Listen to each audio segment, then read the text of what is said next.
Assalamualaikum warahmatullahi wabarakatuh.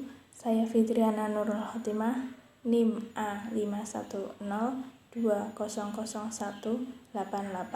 Saya adalah mahasiswa Pendidikan Guru Sekolah Dasar Universitas Muhammadiyah Surakarta. Saya dari kelas C. Pada kali ini, saya diberikan tugas untuk membuat video tentang penjelasan tokoh filsafat.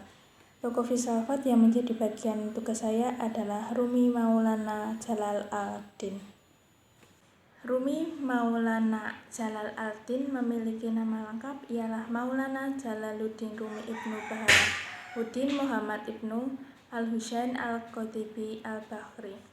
Rumi lahir pada tanggal 6 Rabiul Awal 604 Hijriah atau 30 September 1207 Masehi dan wafat di Konya pada tanggal 5 Jumadil Tsaniyah 672 Hijriah atau 17 Desember 1273 Masehi.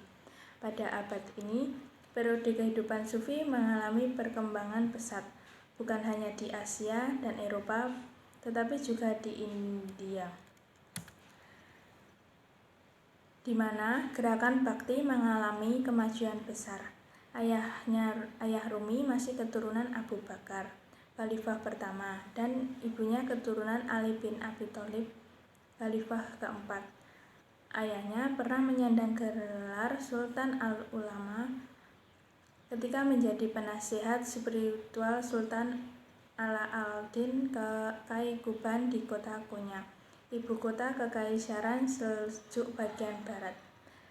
Masa kecil Rumi tidaklah dijalani dengan penuh perjuangan. Dalam usianya 5 tahun, sudah harus meninggalkan kampung halamannya berpindah-pindah tempat karena kekerasan dan pembantaian yang dilakukan oleh Raja Qawaris pada kalangan rakyat miskin di Sumarkand.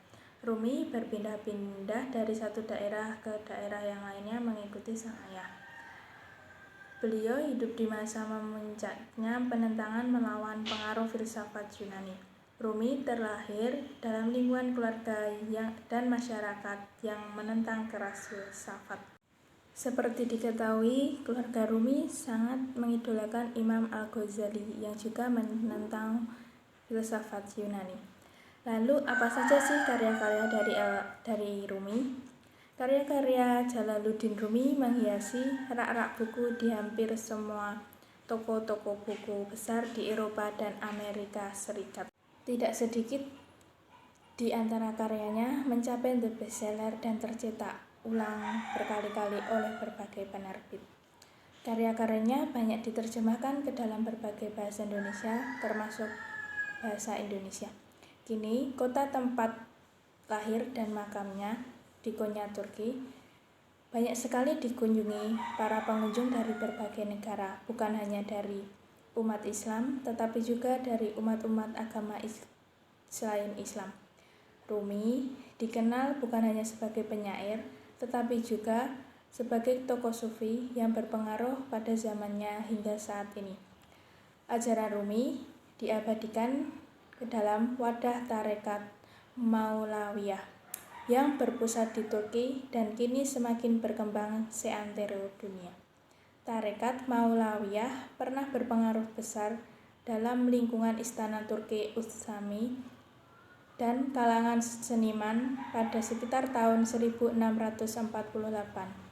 Rumi sangat menentang pendewaan akal dan indera dalam menentukan kebenaran. Ini artinya Rumi melawan arus pada zamannya yang masih memuja para filosof Yunani. Akan tetapi, karya-karya Rumi yang sebelumnya juga seirama dengan karya-karya Imam Al-Ghazali yang juga tidak pro filsafat Yunani berhasil mengalihkan perhatian dunia Islam ke arah tasawuf. Ia dengan terang-terangan menolak pemikiran Mu'tazilah yang rasional dengan mengatakan, orientasi kepada indera dalam menetapkan segala hakikat keagamaan adalah gagasan yang dipelopori oleh Mu'tazilah. Mereka merupakan para budak yang tunduk patuh kepada panca indera. mereka menyangka dirinya termasuk ahlu sunnah. Di antara ajaran Rumi ialah mengakomodir seni suara dan gerak di dalam riyadhahnya dalam upaya mendekatkan diri kepada Allah Subhanahu wa Ta'ala. Tradisi Rumi ini kini dilembagakan ke dalam sema, yaitu zikir diiringi alunan musik dan tari memutar yang biasa juga dikenal dengan tari sufi, yang sudah lama menjadi ciri khas kota ini. Sema bukan sekedar musik dan tari, bukan pula sekedar hiburan dan tontonan, tetapi lebih mengutamakan upacara ritual. Sema diinspirasi oleh Rumi yang di atas makamnya tertulis kaligrafi besar Al-Imam Al-Auliya atau Imam para wali.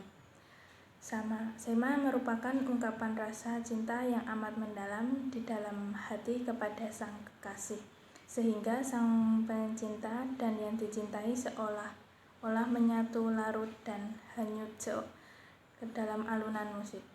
Alat-alat musik yang dominan adalah seruling bambu. Seruling sendiri mempunyai falsafah tersendiri. Sebuah seruling baru dapat menghasilkan bunyi yang merdu jika di dalamnya terbebas dari sumbatan. Sama seperti kalbu, tidak akan melahirkan kesucian jika di dalamnya terdapat kotoran, dan hanya dengan kalbu yang bening yang dapat berjumpa liho dengan Tuhan. Sekian penjelasan saya tentang tokoh Rumi Maulana Jalaluddin. Bila ada salah kata, saya mohon maaf. Wassalamualaikum warahmatullahi wabarakatuh.